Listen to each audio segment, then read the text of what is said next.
కొన్ని నదుల్లో దూకేటప్పుడు ఎదురయ్యే డేంజర్ ఏమిటంటే లోతు తక్కువ నీళ్లుంటాయి, అంతేకాదు బోనస్ గా రాళ్లు కూడా ఉంటాయి. ఆ రెండింటి వల్ల కాళ్లు విరిగిపోతాయి. ఇలాంటి ఎన్విరాన్మెంట్ లో అలాంటి సిచ్యువేషన్ నేను ఫేస్ చేయడానికి రెడీగా లేను.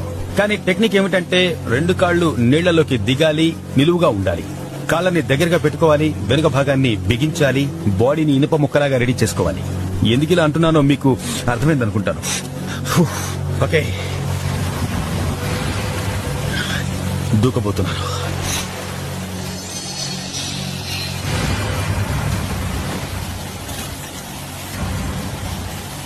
అంత ఎత్తు నుంచి ఎలుగుబంటి దూకే ఛాన్సే లేదు.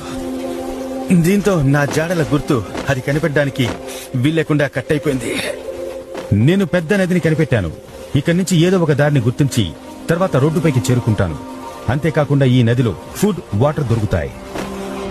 నది ఒడ్డున అప్పుడప్పుడు చెత్తా చెదారాలు పడుంటాయి. అవి కూడా బాగా ఉపయోగపడతాయి.